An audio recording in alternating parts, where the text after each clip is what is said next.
નમસ્કાર. આજે આપણે દ્વિઘાત બહુપદીના અવયવ પાડતા શીખવાનું છે. આપણી પાસે એક બહુપદી છે ax² + bx + c. આ બહુપદીના આપણે અવયવ કઈ રીતે પાડવા તેના વિશે આપણે આ વિડીયોમાં ચર્ચા કરીશું. હવે મિત્રો, આ પ્રકારના દાખલા ધોરણ 11 સાયન્સ અને 12 સાયન્સમાં પણ તમને કામ લાગશે, માટે એને અવયવ પાડતા ધ્યાનથી સમજી લઈશું. આપણે જ્યારે આ પ્રકારનો દાખલો આપેલો હોય ત્યારે સૌપ્રથમ આપણે x² સહગુણક a અને અચળ પદ c આ બેનો ગુણાકાર કરવાનો છે. વત્તા વત્તા વત્તા AC. અને મધ્યમ પદ આપણું જે છે એને નિશાની સાથે આપણે અહીંયા લખવાનું છે. હવે મિત્રો ધ્યાન રાખશું કે આ AC જે છે એ પ્લસ હોય. હવે આ બે સંખ્યાનો જ્યારે આપણે ગુણાકાર કરીએ ત્યારે એ બે સંખ્યાનો ગુણાકાર થવા માટે બે શક્યતાઓ રહેલી છે. કાં તો બંનેનો ગુણાકાર સરવાળો આવે અથવા તો બંનેનો ગુણાકાર બાદબાકી આવે.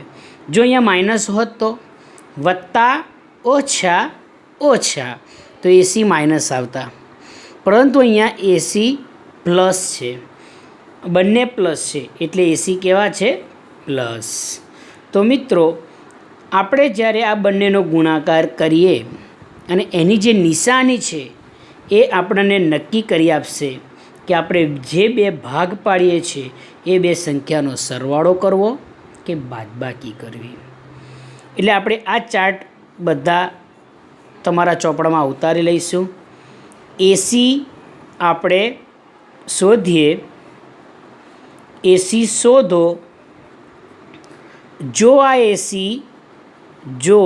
આ AC ધન આવે અને જો આ AC ઋણ આવે. જો AC ધન આવે તો હંમેશા બે ભાગનો સરવાળો કરવો.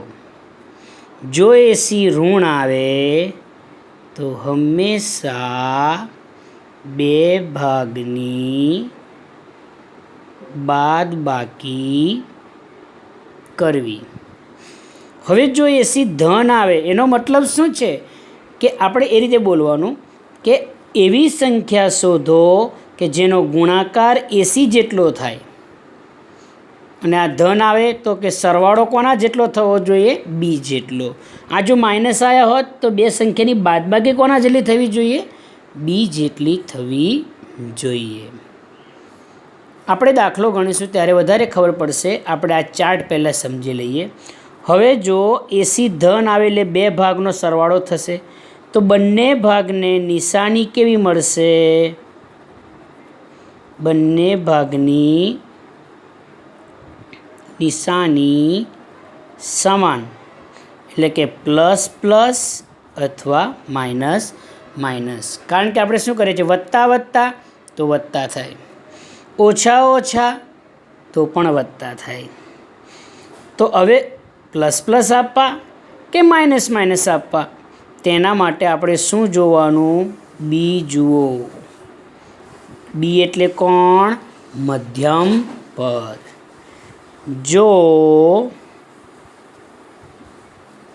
B પ્લસ તો બંને ભાગને નિશાની કઈ આપી દેવાની? Plus plus. અને જો B માઇનસ તો બંને ભાગને નિશાની કઈ આપી દેવાની? માઇનસ. એટલે કે સરવાળો કરવો કે બાદબાકી કરવો એ નક્કી કોણ કરશે? AC. અને બંને ભાગની નિશાની કઈ આપવી એ નક્કી કોણ કરશે? મધ્યમ પદ. હવે આપણે જોઈએ કે ધારો કે AC માઇનસ આવ્યા તો આપણે હંમેશા બે ભાગની શું કરીશું? બાદબાકી. તો બંનેની નિશાની કેવી હશે? જુદી. કેમ જુદી? કારણ કે વત્તા ઓછા તો પણ ઓછા થાય, ઓછા વત્તા તો પણ ઓછા થાય. તો હવે કોને ઓછા આપવા અને કોને વત્તા આપવા? તો એના માટે પાછા શું જુઓ? બી જુઓ. જો બી પ્લસ તો મોટી સંખ્યા પ્લસ અને નાની સંખ્યા માઇનસ, અને બી માઇનસ તો મોટી સંખ્યા માઇનસ અને નાની સંખ્યા પ્લસ. તો આ ચાર્ટને આધારે આપણે અવયવ પાડતા શીખવાનું છે. તો આપણે એક દાખલો ગણીશું કે જેથી તમને અવયવ પાડતા આવડે. એક્સ વર્ગ ઓછા 2x ઓછા 8. હવે અહીંયા જુઓ, એની જગ્યા પર કશું જ નથી એટલે 1 છે. તો આપણે શું કરીશું? એની જગ્યા પર 1 છે, બીની જગ્યા પર -2 છે અને સીની જગ્યા પર -8 છે. અને નિશાની કેવી છે? વત્તા. અને નિશાની કેવી છે? ઓછા. તો આપણે સૌપ્રથમ એસી શોધી નાખીશું. વત્તા ઓછા ઓછા 8 એકા 8, એટલે કે અહીંયા માઇનસ આવ્યા છે એટલે કે 2 ભાગની શું થશે? બાદબાકી કરવી પડશે.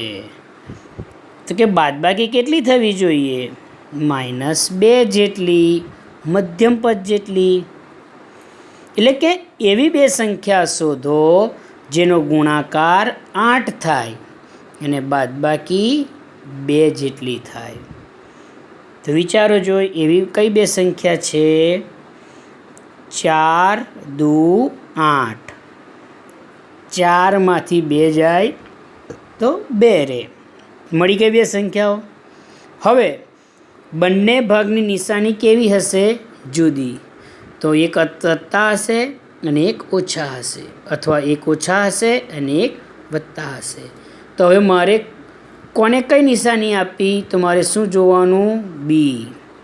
બી કેવું છે? -2. જો બી માઇનસ હોય તો મોટી માઇનસ નાની પ્લસ. તો કે મોટી માઇનસ અને નાની પ્લસ. એ જ નિશાની ઉપર જશે. ઓછા વત્તા ઓછા 4 દુ 8. અહીંયા જુઓ, ઓછા વત્તા ઓછા 4માંથી 2 ગયા તો 2 રહેશે, પણ મોટાની નિશાની એટલે -2 આવી ગયું ઓટોમેટિક. તો હવે આપણે મધ્યમ પદના 2 ભાગ લખીશું. x² ઓછા 4x વત્તા 2x ઓછા 8. હવે મિત્રો અહીંયા 4 જૂથ બની ગયા છે.